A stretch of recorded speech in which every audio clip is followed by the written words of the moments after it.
ഈശോമിശിഹായ്ക്ക് സ്തുതിയായിരിക്കട്ടെ. വിശുദ്ധ ലൂക്കാ അറിയിച്ച സുവിശേഷം 9-ാം അധ്യായം 20-ാം വാക്യം.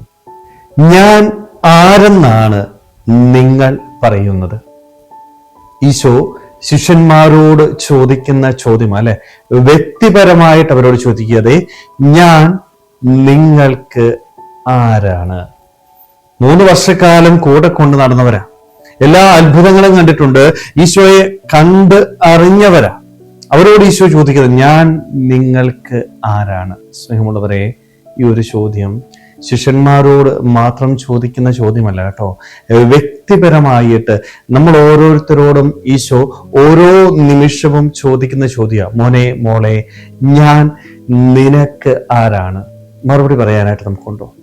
ഈശോ നമ്മിൽ നിന്ന് ആഗ്രഹിക്കുന്ന മറുപടി ഉണ്ടല്ലേ. എന്നാൽ ഈശോയ്ക്ക് പലപ്പോഴും മറുപടി കൊടുക്കാനായിട്ട് നമുക്ക് സാധിക്കുന്നില്ല. ഈശോയെ വ്യക്തിപരമായിട്ട് അനുഭവിച്ചറിയാനായിട്ട് നമ്മുടെ ജീവിതത്തിൽ സാധിക്കാതെ വലിയൊരു പരാജയമായത്. നമ്മുടെയൊക്കെ ജീവിതത്തിന്റെ പ്രധാനപ്പെട്ട പരാജയം എന്ന് പറയുന്നത് ഈശോയെ അനുഭവിക്കാനായിട്ട് ഇന്നോളം നമുക്ക് സാധിച്ചില്ല എന്നുള്ളതാണ്. ഈശോയെ കുറിച്ചുള്ള പല കാര്യങ്ങൾ നമുക്കറിയാമായിരിക്കാം. മറ്റു പലരും പറഞ്ഞിട്ടുള്ള മറ്റു പലരുടെയും ജീവിതാനുഭവങ്ങളാണ് ഇന്നും ഈശോയെ കുറിച്ച് എനിക്ക് പറയാനായിട്ടുള്ളത്. ഈശോ ചോദിക്കുന്നത് വേറെ ആരുടെയും അനുഭവമല്ല, നിന്റെ ജീവിതത്തില് നിനക്ക് ഞാൻ ആരാണ്?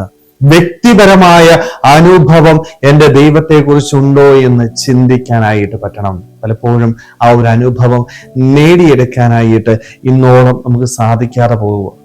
അത് സാധിക്കാത്തത് കൊണ്ടാണ് പലപ്പോഴും ദൈവത്തെ നമ്മൾ തള്ളിപ്പറയുന്നതും കുറ്റം പറയുന്നതും ഒക്കെ.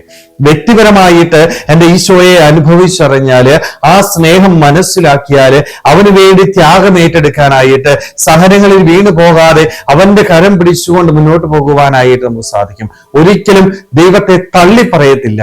കാരണം എനിക്ക് എൻ്റെ ദൈവത്തെ അനുഭവിച്ചറിയാനായിട്ട് സാധിച്ചു. സ്നേഹമുള്ളവർ, ഈ അനുഭവം ജീവിതത്തിൽ സ്വന്തമാക്കണമെന്ന് എൻ്റെ ഈശോ ആഗ്രഹിക്കുന്നുണ്ട്.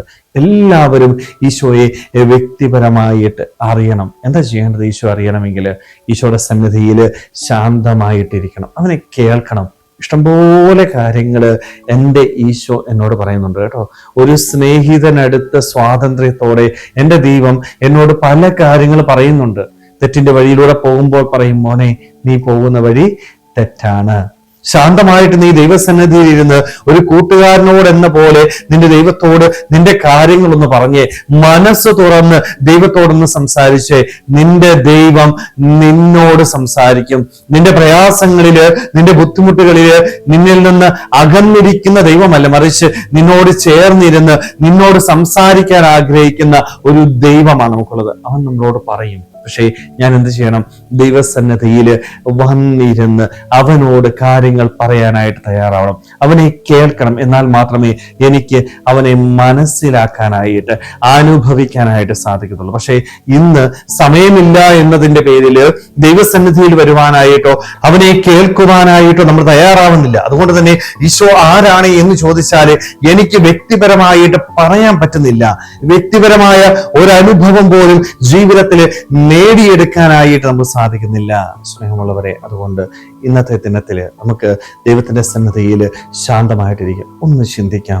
നമ്മുടെ ജീവിതത്തെക്കുറിച്ച്, ഓരോ ദിനത്തെക്കുറിച്ച് ചിന്തിച്ച്, ഇന്നോളം എൻ്റെ ദൈവം എൻ്റെ ജീവിതത്തില് എന്നെ നടത്തിക്കൊണ്ടുപോയ നിമിഷങ്ങൾ, എത്രയോ അനുഗ്രഹങ്ങൾ എൻ്റെ ദൈവം നൽകിയിട്ടുണ്ടല്ലേ. വ്യക്തിപരമായിട്ട് എന്നെ തൊട്ട് കടന്നുപോയ നിമിഷങ്ങളുണ്ട്. അവയൊക്കെ ഒന്ന് തിരിച്ചറിയാനായിട്ട്, ദൈവത്തിന്റെ സ്നേഹം ആവോളം മനസ്സിലാക്കി വ്യക്തിപരമായിട്ട് ഈശോയെ അനുഭവിച്ചറിയുവാനായിട്ട്, ഈശോ ചോദിക്കുമ്പോൾ അഭിമാനത്തോടുകൂടി എൻ്റെ പിതാവാണ്, എൻ്റെ അപ്പനാണ് എൻ്റെ ദൈവം എന്ന് തന്റേടത്തോടുകൂടി പറയുവാനായിട്ട് നമുക്ക് ഓരോരുത്തർക്കും ആത്മാർത്ഥമായിട്ട് ആഗ്രഹിക്കാൻ പരിശ്രമിക്കാം. ദൈവം നമ്മളെല്ലാവരെയും സമൃദ്ധമായിട്ട് അനുഗ്രഹിക്കട്ടെ. ആമേൻ.